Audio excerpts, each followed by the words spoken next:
gives me great pleasure to introduce Chris Whipple, a best-selling author, documentary filmmaker, a political analyst.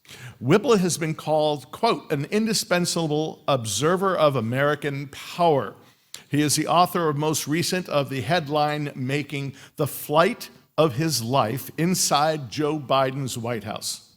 His book, The Gatekeepers, How the White House Chiefs of Staff Define Every Presidency, and was also New York Times bestseller. For that book, Whipple persuaded every living chief of staff and 2 presidents to pull back the curtain on decisions that changed history. That in itself is no idea how he would accomplish that. His book, The Spy Masters, was called by Bob Schaefer the quote-unquote CIA with the bark off, and by Christopher Buckley as, quote, the best book about the CIA. Chris is an Emmy-winning and Peabody Award-winning producer for 60 Minutes and appears frequently in the U.S. media. It is my great pleasure to have him here today to help us peel back the bark of what we are seeing right now and guide us in a conversation that I hope will include some of his signature insights. Chris, will you please join us? Do you want to conduct from there? Sure, yeah.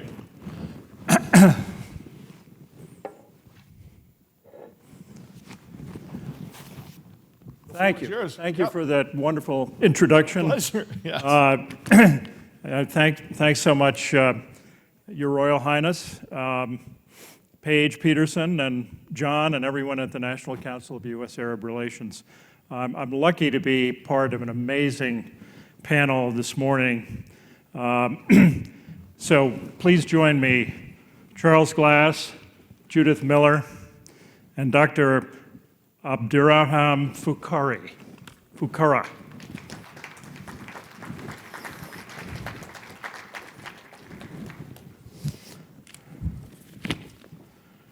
Hey.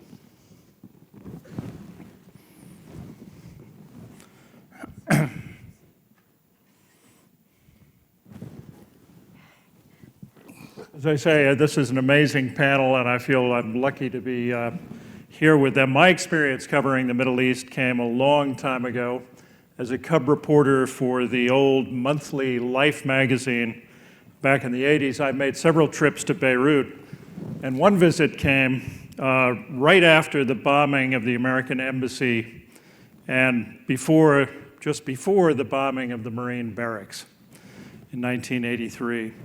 And here we are again at a dangerous and volatile time for the whole region. This panel understands the current Middle East far better than I.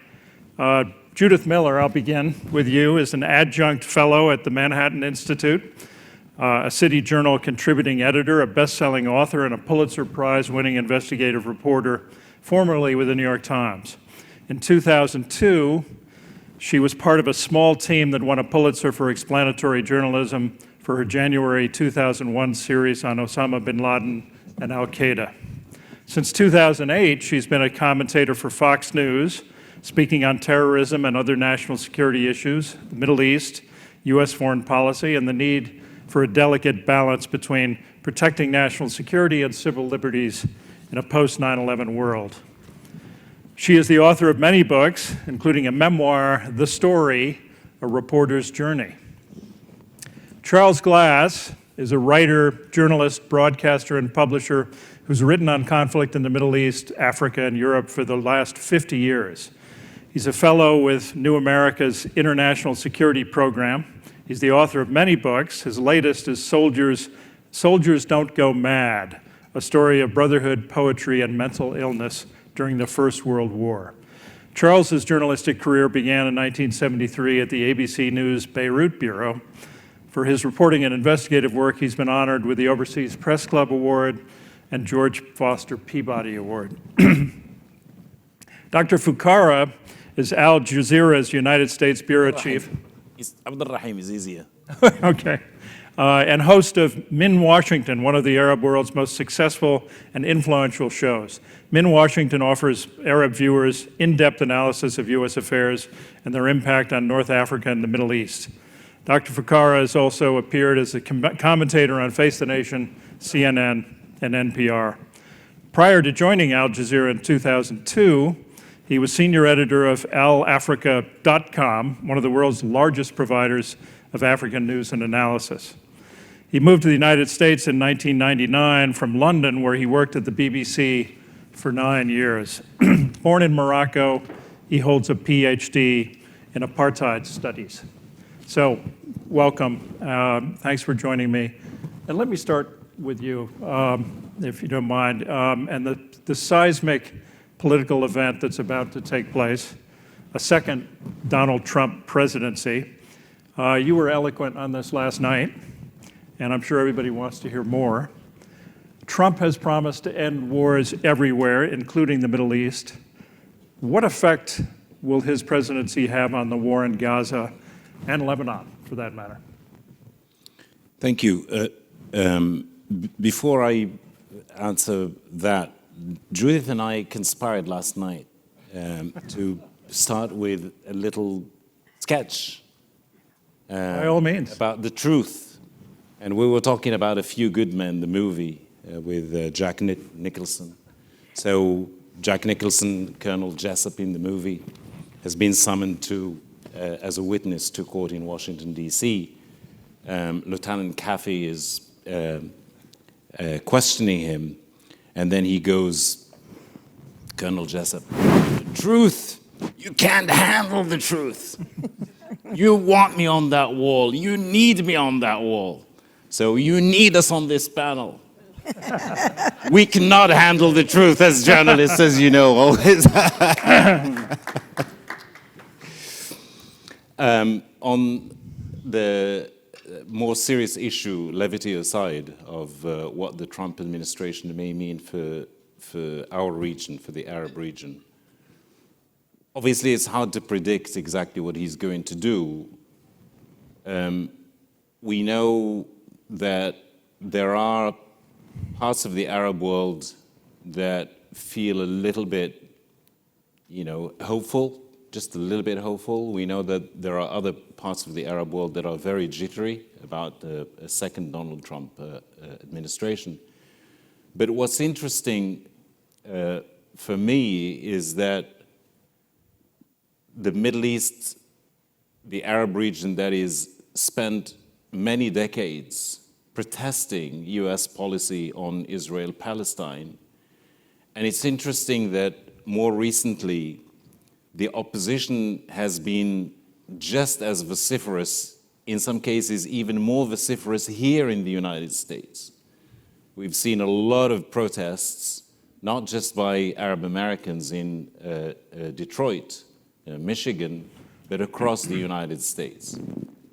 And it seems to me that Donald Trump, in his pre-2016 in his 2016 campaign, he made a lot of promises. He did manage to live up to some of them. Some of them. There were others that he couldn't pull off, and he couldn't pull off for a whole plethora of different reasons. One of them is that the Democrats, they had the majority in Congress, and they were able to resist many of the promises that he wanted to implement. He did find out, for example, that revoking Obamacare was very hard, much harder than he'd actually thought previously. So it seems to me that when he told Arab Americans, for example, during the campaign, he made them the pledge that he would end wars in the Middle East. It seems to me that there are a lot of people, both in the Arab world and here in the United States, who are saying, okay, let's see if he can live up to that pledge. Now, obviously, that the Republicans have the White House, they have the Senate, and who knows, maybe even the House. Once he is inaugurated, it's going to be interesting to see how he navigates the course between what he promised and what a lot of people are hoping he would do, particularly in the Arab world, and what he may not be able to do. Just a final thought, and we talked about this last night. You know, the one thing that works or doesn't work for a lot of people, his unpredictability.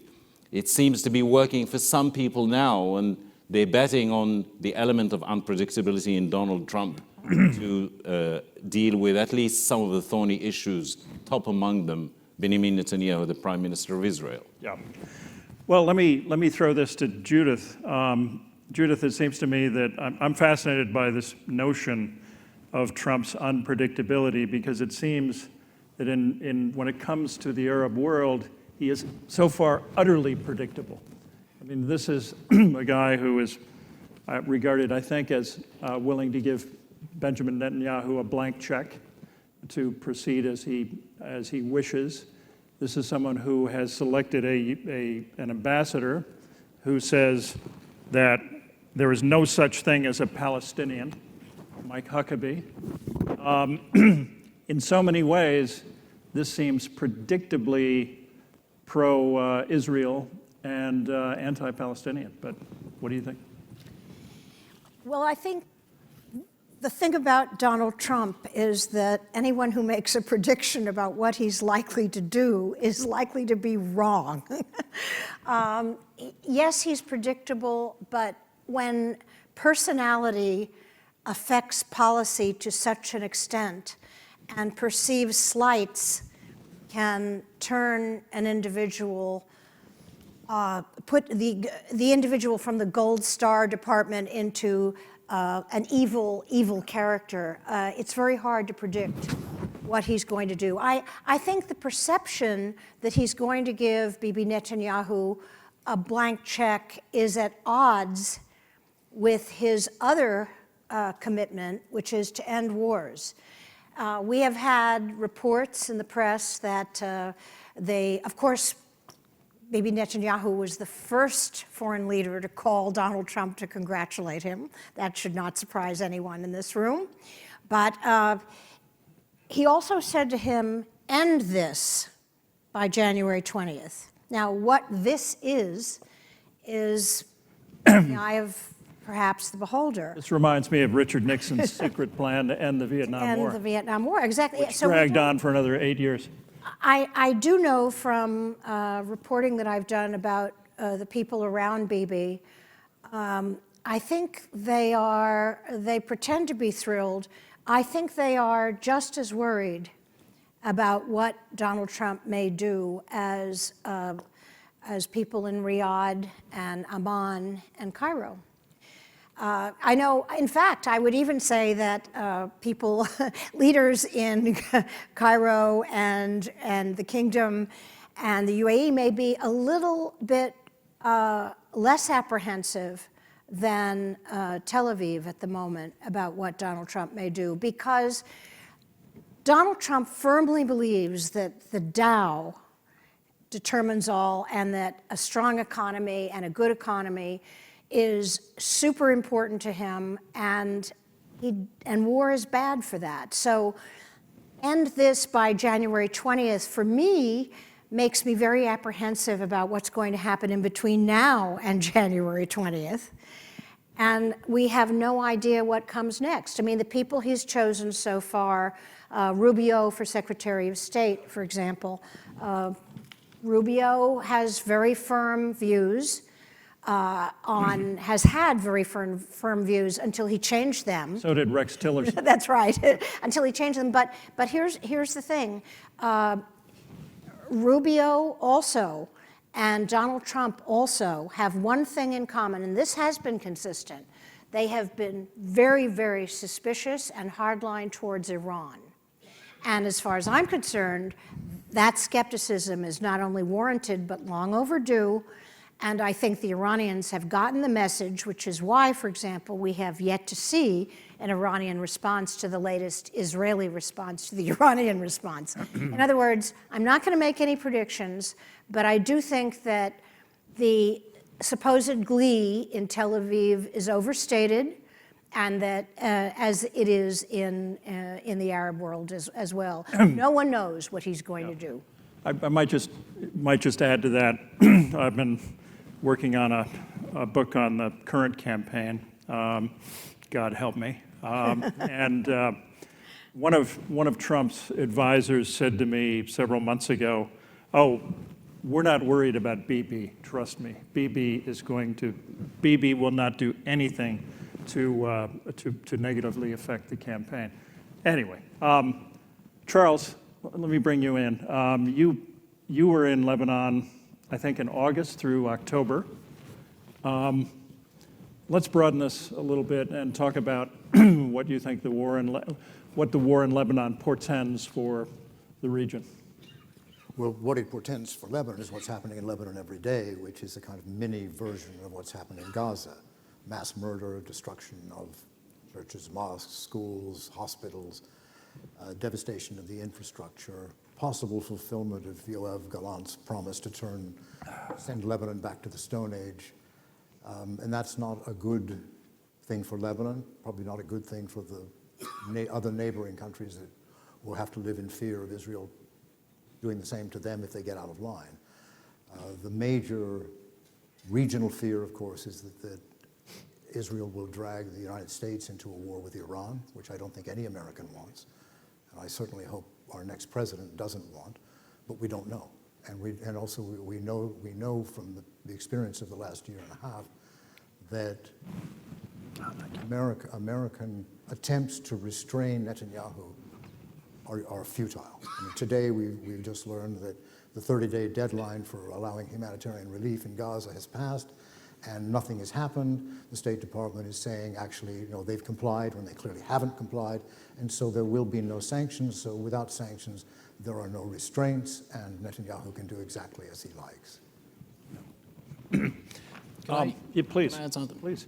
I mean, on the issue of the appointments, obviously, when you look at, as Judith said, every single appointment that has been made so far, that has been announced, it does look like things will not go down well for Iran, for Gaza, for the West Bank, in terms of the threats to annex the West Bank and so on.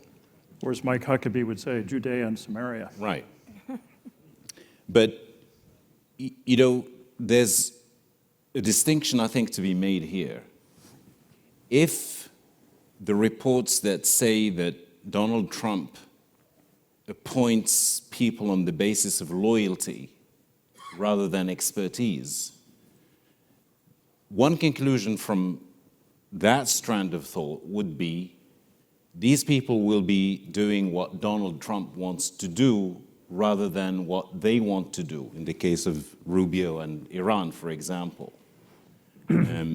Donald Trump has said that he doesn't want wars to the extent that he doesn't want to get the United States into a war with Iran. I personally believe that. To the extent that, this is the second strand of thought, if he has appointed those people because he knows that they will be able to live up to what we've known about them for a long time, whether at the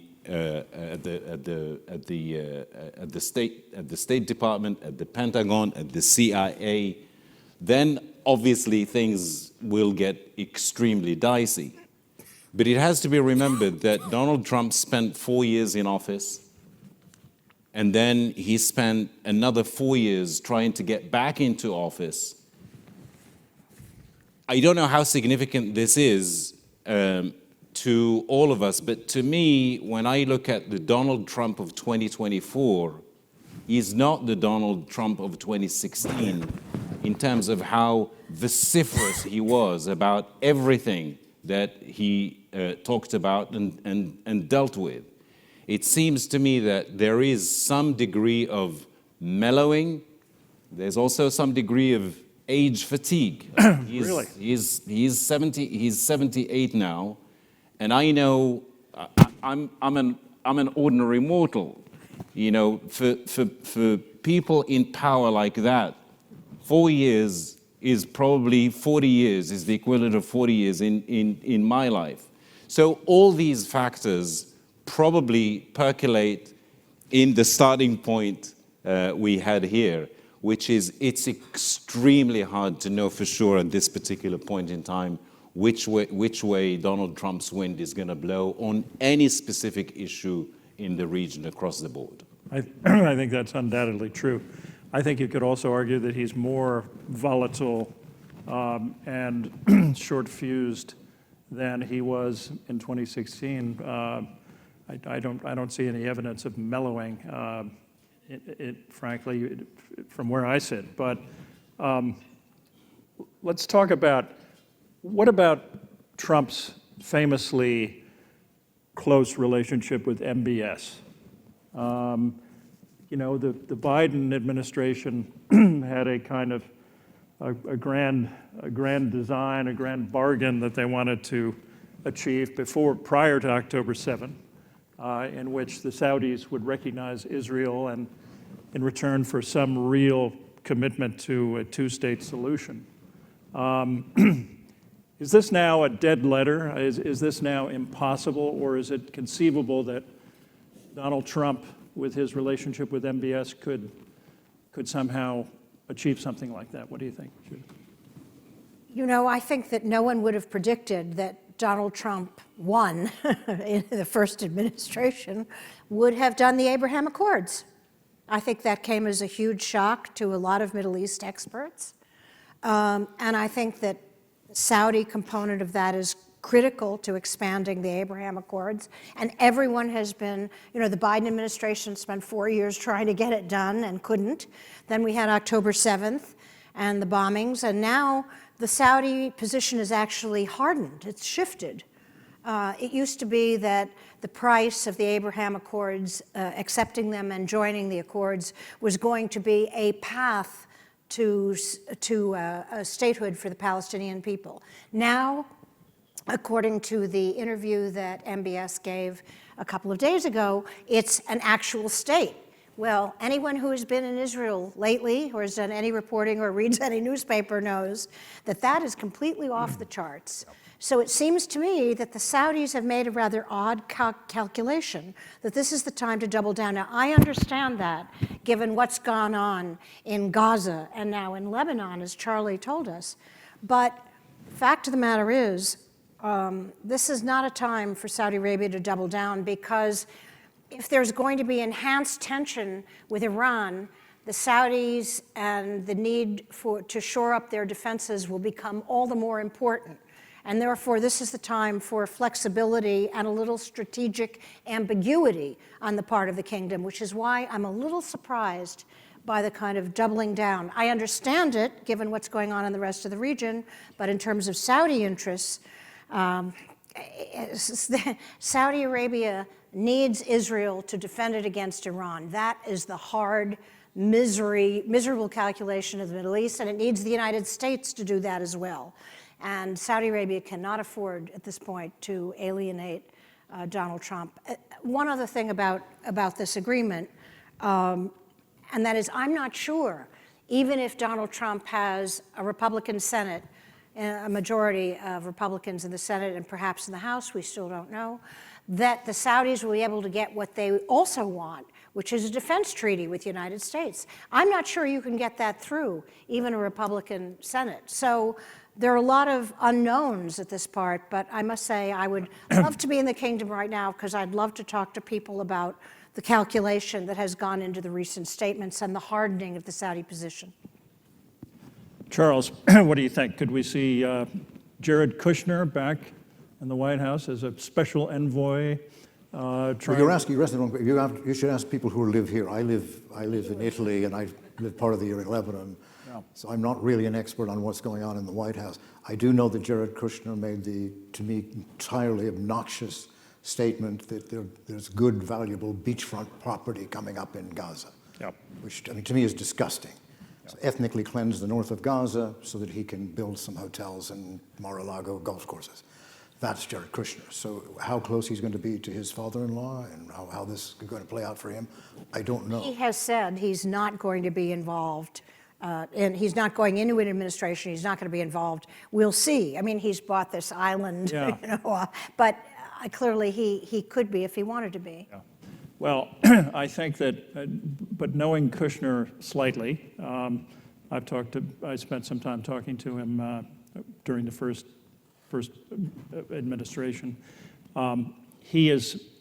You can't underestimate how much he just absolutely loved being involved in diplomacy, and the Abraham Accords, I think, he feels are his baby. He's now got, as we all know, a $2 billion investment fund that he's certainly not going to give up. But it wouldn't be impossible for him to be involved as a kind of a special envoy, I think. So we'll see what happens. Please. Can I jump in? And please stop me if you think I'm talking too much. I don't know. I did, I believe, 2 or 3 interviews with Jared Kushner during Donald Trump's first presidency. And before they announced the plan, there were a bunch of us. We had a private meeting with the team at the White House. The private meeting was attended by Ambassador David Friedman. So one of the questions was, right off the bat, if you're going to do this, what are you going to do with Hamas? Because then Do what? Do the Abraham Accords, or? Yeah. Yeah. Yeah. So what are you going to do with Gaza? What are you going to do with Hamas? Okay, you're offering the Palestinians in the West Bank, you're offering them all sorts of economic incentives, but what are you going to do with Gaza? And part of the question was, if you go down the route you seem to be set on, then obviously it doesn't look like the consequences will necessarily be happy ones as far as Gaza is concerned. And it's easy for people to say, I told you, but their thinking at that time was, let's get the Abraham Accords done with several major Arab countries, offer the Palestinian incentives, and this is what Kushner told me in an interview. He said, the US has tried every single tool in the box to get peace between the Israelis and the Palestinians. We want to do something completely new. Were these interviews before October 7th, Abderrahim? No. During the Donald Trump's presidency, yeah, they were definitely long before before. October, long before. And for me, the larger issue is, it seems to me that everybody now is in a quandary. The US is in a quandary. Palestinians are in a quandary. The Israelis are in a quandary, because when you look at what's going on in the region, now the Biden administration likes to say we want to prevent regional war. It seems to me that a regional war is already underway. I mean, you have several countries involved in war. And you have this massive destruction that we are witnessing in Gaza and Lebanon, as we just heard. And there is Israel, as Judith said, and we've been talking to people who have been visiting from Israel, and the nationalistic fervor in Israel now, they say, is so incredibly high, it's hard to even to get the Israelis to think about peace. But what's the alternative? I mean, you have Smotrich and Ben-Gvir having, their plan that they want the West Bank, they want part of Egypt, they want part of Saudi Arabia, they want part of Iraq. Let me show off a little bit of my colonial history. Please. Morocco being a former French colony. The 19th century French philosopher Chateaubriand, he said, "L'ambition dont on n'a pas les moyens est un crime." The ambition for which you don't have the means is a crime. You want to go on, continue war until what? Until you have parts of all these countries? We know it's not going to happen. And we know no one in the region can afford eternal war. At some point, war has to stop. What happens when that happens is obviously where all the attention will be focused on Donald Trump's presidency. War has to stop, but the issue is, do you have leaders on both sides who have an interest in having it stop? I don't see either among the Palestinians or the Israelis leaders who are committed to using what happened on October 7th as a bridge to a peace agreement. This is October 7th was a very different kind of event, and it has totally changed public opinion within Israel. I was there in March, and I was stunned at the depth of the fury and the despair and the view that there can never be peace. And I've been going to the Middle East since 1970 was my first trip. I have never, after all the wars, I have never seen such a sense of hopelessness and despair about the prospects in the future. And unless the leaders take that into account, and Donald Trump takes that into account, there will be miscalculations. Charles, what do you think the answer is in Lebanon? And is anything possible with this kind of nationalistic fervor that Judy described? Well, when you say, well, first of all, what's the question? We want to know what the answer is. The question is how to end the fighting in Lebanon, or how? It's all within the context of the region. It's not just Lebanon. I mean, before Nasrallah was killed, he said, we will have a ceasefire when there's a ceasefire in Gaza. That's still the case, even with Naim Qassem. If there's a ceasefire in Gaza, Hezbollah will stop fighting, and then Israel doesn't have to hit Hezbollah anymore. So that's the key. But that's not a solution. That's a temporary fix, after which there should be, but won't be, movement towards a solution. Let's face it, since the Madrid talks, there's never really been any real serious attempt to have peace between Israel and the Palestinians on the basis of either a single secular democratic state or a two-state solution. It's all been what they call a peace process, which means process but no peace. It's a sham, and it's been a sham from the beginning. It will remain a sham. But at least to stop the murder, the mass murder that's going on in Gaza and Lebanon, there should be a ceasefire in Gaza, and then obviously there'll have to be one. The one in Lebanon will follow as night follows day. But that's not a solution to the whole thing. Yeah. So there's no possibility of a temporary or an Israeli pullback from Lebanon and returning Israelis to their homes, and well, that's a fantasy. That's a fantasy. It's not going to happen. The fighting will go on in Lebanon without a ceasefire in Gaza. Yeah. Without a ceasefire in Gaza. You don't think then the goal of the Israeli operation is to basically implement 1701? No. You don't think so? No. I think it's bigger than that. You think, because that is the stated Israeli goal. Well, they often state things that aren't quite. All sides. Yeah.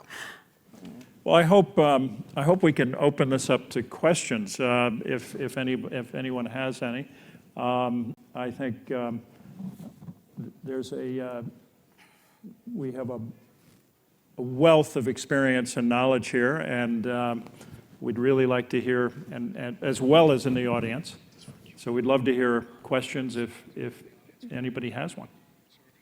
Yes? Identified that there's a bigger issue in Gaza and Lebanon, and it really goes back to Iran. Is there anything happening in Iran that gives us hope that there may be more demonic ambitions? Please write your questions down. And the question is there anything happening in Iran that would suggest that there's been a shift in their regional hegemonic ambitions? I don't believe so. I mean, I know that I wrote a piece about the new president. The problem is the new president doesn't make foreign policy. We know who does. And this is a regime that is desperately trying to hang on. Donald Trump, I think, in his first term unwisely withdrew from the JCPOA, but that's history now. They are very close to a nuclear weapon. The Israelis are determined to make sure that that doesn't happen. The Iranians are responding as they will. Look, let's not have any illusions here. Hezbollah was a tool of Iran. The Houthis are a tool of Iran. What's going on in Syria and Iraq is a tool of Iran. Iran is the problem right now. And I haven't seen Donald Trump or anyone else articulate what is to be done about Iran. And nor has Bibi Netanyahu, by the way. But that is the challenge. If we want to get beyond the fury, the nationalistic fervor, the sense of pain on all sides of this conflict, we must do something about Iran. But what that is, I'm just glad I'm a journalist and not a policymaker. Well, speaking of journalists, another question from the audience for anybody. To what extent, if any, is the U.S. media biased in favor of Israel? What factors may explain this, and what can be done about it? Anybody? I mean, clearly there's a lot of bias in the U.S. media, generally speaking. But then we have to say what we mean by the media. If we mean CNN and Fox and to a certain extent MSNBC, the major television networks, yes, there is a lot of bias. There has always been a lot of bias. I mean, I was in the United States when 9/11 happened. I'd been in the United States 2 years before 9/11 happened, and I was still finding out about the behavior of the U.S. media at that time, and obviously because of nationalist fervor at that time in the U.S. after the 9/11 attacks, it was difficult for anybody to express an opinion that was different from the opinion of the Bush administration, including Democrats. And that found, obviously, its extension into the major television networks. It doesn't mean that every, U.S. outlet goes down the same way. There was a lot of criticism of the invasion of Iraq in 2003 in the U.S. media, but when you fast forward to what's happened 7th of October and after, the main factor that has changed the dynamic of bias in the U.S. media are social media, especially TikTok. I mean, most of the images that have riled up the American street, to echo the term the Arab street, was obviously social media. And the bias has not changed in the main networks. I mean, if you just look at what happened in Amsterdam just a few days ago, I mean, there are two narratives in what happened in Amsterdam. There's the narrative that the Israeli supporters started the trouble in Amsterdam.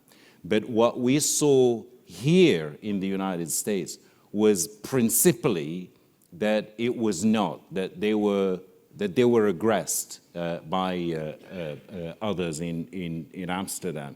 And the same thing, it's the same equation. You look at social media, you find a different narrative. Yep. Incidentally, what you get here, and not necessarily related to what you're talking about, but it's just as worrisome. When you take the Arab world and you take the United States, as far as the media is concerned, it's unfortunately ships in the night, because most of the narratives in the media in the Arab world tend to be different from the narratives in the United States about the same issue. Yeah. And that's significant and dangerous at the same time, because even now that we're talking about, Gaza and Lebanon and so on and so forth, the differences in the perception generation, in generating perceptions in the Arab world and the United States, that difference does not help and will not help deal with the issue of Gaza or Lebanon or Yemen or any of the other issues, or Iran at the present time. I think there's a broader problem, and that is that we are witnessing, slowly over time, the collapse of legacy media. The fact that there is so much misreporting from the Middle East and from other places is that newspapers are folding all over the country, that very few newspapers or even networks can afford to send people out overseas. There are 2 or 3 newspapers that can still afford to have large foreign bureaus. My former newspaper is one of them, the New York Times. We have 35 people out there. But in general, that's all stopped. So what you're getting is news supplied by social media, by TikTok, and what's happened as a result is Americans are getting dumber, and they're getting more polarized. And that's a much broader problem than bias on part of one party or another in this conflict. The fact that we are not getting the news we need, that we're not getting disinterested opinion, should worry all Americans and everyone in this room. I love this term, the American street, which I think is very apt. To what extent, if nothing changes in the short term or even the longer term in Gaza, and Netanyahu continues to prosecute this war, how much can the American street be a constraint or a factor in holding Trump's feet to the fire? I mean, will we see Vietnam style? So far, we've seen demonstrations all across the country and no change in Biden's policy. Yeah. And I would assume that Biden might even be slightly more sensitive to public opinion than Trump. So no, I don't think, I think it's admirable of so many people to come out, and people of all religions and backgrounds to come out and say, stop this murder in Gaza. That's a wonderful thing. But the politicians aren't listening. They're listening to their paymasters. And Trump is presumably less likely to listen. Yeah. I think he's tone deaf to these things, yes. Yeah. Yeah. You know, I covered the protests in the United States, the protests against the invasion of Iraq in 2003. And obviously what you had here in the US, you had some of the largest protests seen anywhere at that time in the world. Obviously that didn't stop George Bush from, carrying out the invasion in 2003. And, what I've witnessed, to go back to the polarization that Judith talked about, what I've witnessed is a bigger wave of polarization in the United States since 2003. The difference with what happened over Gaza here in the United States is that there was an election happening, which happened a few days ago, and I'm hard-pressed to believe that the Biden administration and Kamala Harris did not pay the price, electorally speaking, of their policy towards Israel-Palestine. I mean, if you look at the number of Arabs who voted for Donald Trump in Dearborn, Michigan, I mean, Dearborn was supposed to be a shoo-in for the Democrats, but, large portions of people there ended up voting for Donald Trump. The same thing in Wisconsin, other states. And that's just Arab Americans. Arab Americans had a lot of other allies in other communities. I find it hard-pressed to think that those communities only voted with their pockets against Harris. And it seems that the point I'm trying to make is that we may think that there was no price to pay, but there was a price to pay. Now, we know Donald Trump in his first presidency, we know he wanted to use the army to quell protests in the United States. The only thing that gives me hope, and I hope that my hope is not misplaced, is that I'm assuming he's not going to be running for a second term after this one, and therefore worrying about him using the army to quell protests, if there are protests, that gives me a little hope that may not necessarily happen. But you want the truth? We can't handle the truth yet again. Yeah, exactly. Another question from the audience. If Hezbollah is defeated militarily, no one has said what will happen to the now poorer Shia who are displaced and have less or no protection from Israel and inside Lebanon. Well, first of all, the premise is probably wrong, that Hezbollah can't be defeated militarily. It's not that it isn't losing, it's losing very badly, but it will go on as a resistance group. And if Israel decides that it will occupy Lebanon once Hezbollah has been sufficiently defenestrated, they will be back, Israel and Hezbollah will be back in the position they were in from 1982, the occupying army being hit by guerrilla forces who make them suffer casualties to the extent that Israeli domestic opinion demands their withdrawal. So that would not be a good outcome for the Israeli defense forces, nor for Israeli public opinion. So since they can't defeat Hezbollah and they'll have to go on fighting it, that's how things will probably go. And by the way, Hezbollah has not been defending Lebanon. That's something that Nasrallah has been saying since 2006. When he provoked an Israeli invasion at that time by kidnapping 2 Israeli soldiers or capturing 2 Israeli soldiers, bringing them into Lebanon.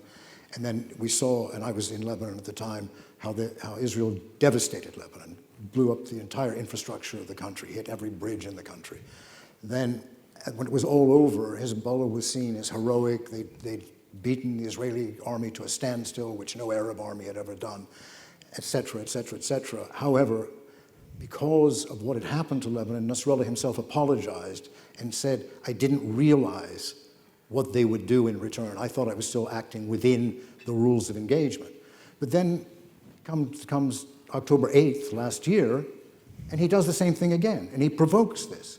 So rather than being the defender of Lebanon, as he could have claimed in the 80s when they were a resistance movement, rather than being the defender of Lebanon, he was provoking this army next door, which was behaving as it behaves in Gaza, provoking it to come and do the same in Lebanon. So in fact, rather than being the defender of Lebanon, he was the cause of Lebanon being destroyed now, because inevitably that's what Israel would do, because it's done it before.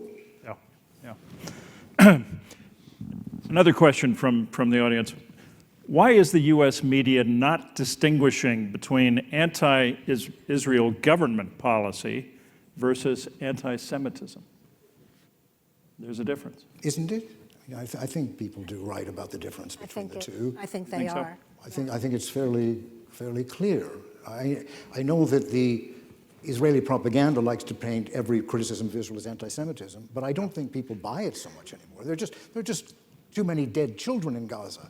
I mean, if the Turks had done that, if the Russians had done it in Ukraine, people say, okay, they did it. They don't say, I'm anti-Russian or I'm anti-Turkish. They say, this is the truth. This is what they've done.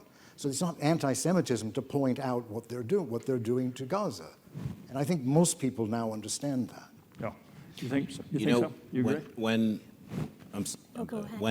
Donald Trump said that during the campaign, addressing Netanyahu, he said that he should finish it up, whatever he may have meant by that. But to me, that could mean 2 things. Finish it up, meaning do what you need to do militarily, wrap up the conflict, go back to some sort of resolution. But it could also mean, and Donald Trump actually mentioned it, he said the Israelis are losing the PR war in the United States.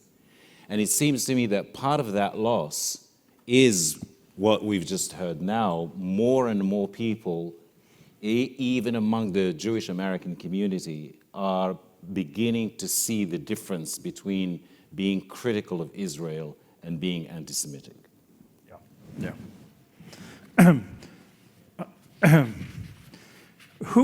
This is pushing in from the big picture to the specifics of the Trump administration. Who will handle the Middle East file for the U.S.? Brett McGurk, Amos Hochstein, What type of person? I doubt Amos Hochstein is going to be there.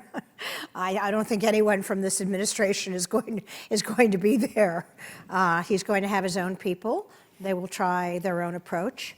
I think North Korea may be an interesting example of the way Trump operates. If you remember, it was all love and exchange of letters and meetings until Trump did not get what he wanted. And then he turned very decisively against North Korea, and the policy resembled very much what has been a consistent U.S. policy.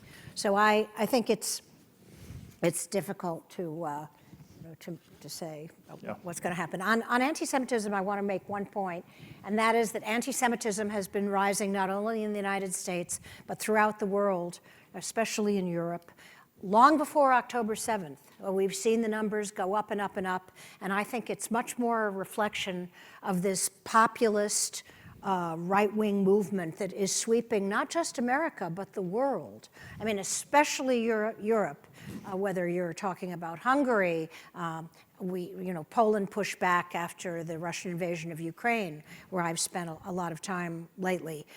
But this anti-Semitism goes far beyond the October 7th or what the Israelis are doing in Lebanon or in Gaza. It is of great concern. It should be of great concern to everybody because it reflects a xenophobia, a hatred of the other, including Muslims, that is pervasive and rising and should be of great concern, irrespective of what's happening in the Middle East. I'll be very quick, I promise. Anecdotally, when somebody in the United States or in Europe, I mean, I lived many years in Europe, when somebody in the United States or in Europe tells me something negative about the Jews, I know that as soon as I turn my back, he'll say something about Muslims.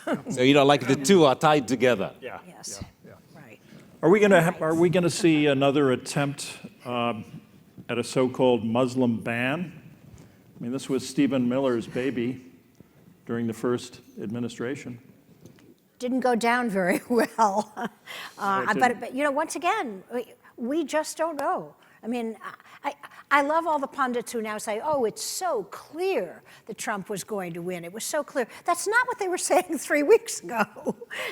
So let's have a little humility here. We don't know how this thing is going to unfold. And people who now pronounce absolutely this or that, depending on who gets what job, I think it's all premature, and it's very hard for people like us who like to make predictions. I just think we ought to focus on telling people what's actually going on to the extent that we can discern it, and that alone is hard enough. And by the same token, I love all these predictions that Trump has figured it all out now. Right. After that first chaotic term, he now knows how to work the levers. And he's going to, he's going to do everything, accomplish everything he tried and failed to do during the first term. I see little evidence that Donald Trump learned anything in his first 4 years. In fact, he went through 4 White House chiefs of staff and finally wound up with the ultimate sycophant in Mark Meadows. And they were, frankly, the only thing he was really able to do besides put judges on courts was a massive tax cut. I'm going to disagree. I think he has learned. He learned how to come back in the most extraordinary political comeback in American history. Well, so here's what Ronald Reagan's last chief of staff, Ken Duberstein, always loved to say. There's a big difference between campaigning and governing. Campaigning, you try to destroy your opponent. Governing, you have to make love to your opponent. You have to make deals with your opponent. That's what Reagan knew how to do, and he knew that he needed a consummate insider in James A. Baker III as his White House chief of staff. Trump has learned none of that. Trump thought Mark Meadows looked like Jim Baker, which is what he loved about him. But he was the worst possible choice. And so I think it's a crazy theory that suddenly Trump has got it all figured out. I disagree to a certain extent. I mean, you cannot compare what's happening in the time of Donald Trump with what happened in the time of Ronald Reagan. I mean, this is not a defense of Donald Trump, but here's the thing. every issue that can be harmful to his political prospects he faced it, and he got out of it. You know, when you think about what he did during his 4 years in the White House, all the various challenges, 2 impeachments, and then, you know, about, I don't know how many court cases that he faced. And for someone to find himself in the White House again and to have the Justice Department actually getting ready to revoke all those cases, you must have learned something. It proves that he knows how to campaign. Right. Not to govern. He knows, if you know how to me, if you know how to campaign and win votes from voting blocks that the Democrats thought 100% were a shoo-in for them, you know a little bit more than just campaigning. Yeah. Another question from the audience. It's obvious that there will be a fresh approach toward Iran with the Trump administration. What do you think that will entail for the Houthis and Yemen? Do you think there will be a radical approach to have long-term peace in Yemen, such as 2 Yemens, north-south? Anybody want to tackle that? Who knows? Who knows what they're going to do? I mean, Yemen has its own problems. Yemen has its own internal conflicts. One party of Yemen is getting help from Iran. Another party is getting help from the Gulf and from the U.S. There are ways of resolving it, but no one's trying to resolve it. So I think if there is a wider regional settlement between Iran and its Arab neighbors and Iran and the U.S., then the Yemen problem goes away along with a lot of other things. I think there's one thing we can predict accurately. Given Donald Trump's insistence that allies play a greater role in their own defense and the defense of the security of their region, is that Donald Trump is going to lean very hard on the Egyptians and on, look, Egypt has one of the largest navies in the Middle East, but are they doing anything to keep the Bab el-Mandeb Straits open? Are they doing anything about the Houthi attacks on shipping? No. And Donald Trump is going to say, we're not going to do this for you. This is a completely prediction based on nothing. I just want to accept that what Donald Trump has said. But I think he is going to say, more regional buy-in to counter the threat that you've all identified to your own security, which is Iran. We can't do this for you. Egypt's last adventure in Yemen didn't go well. It did not go well. But there is that large army there. There is that large Navy there. Nasser had a large and Sisi is a military guy. So I think you're going to see a lot of, by the way, Sisi, remember? Donald Trump's favorite dictator. He should have said favorite pharaoh, but you get the drift. You know, there are certain strains that have been consistent with Donald Trump, and insisting that allies pull their own weight is one of them. That's the only thing I have. One prediction I'll make today. With that, you're wrong about that. With that prediction based on nothing, I want to thank our panel. They've been amazing. You have shown that you can handle the truth. And it's been really a So you do want me on that wall, right? Please. So thank you all. Thank you. Bravo. Thank you. Thank you. Thank you. Ms. Miller, Mr. Glass, Mr. Whipple, thank you very much for opening our conference today. This was terrific. Just one thing happened while you were going through the questions and answer. Dr. Foukara, hang on. Make sure I got this right. For Dr. Foukara, I got a phone call. Jack Nicholson called and said, "You're a splendid journalist. I'd love to hang out with you at a Laker game, but keep your day job. Love, Jack." So anytime, I'll give you his number. You can follow up. Wonderful. Well, with that, I guess we will conclude this session. Thank you, Chris. That was terrific.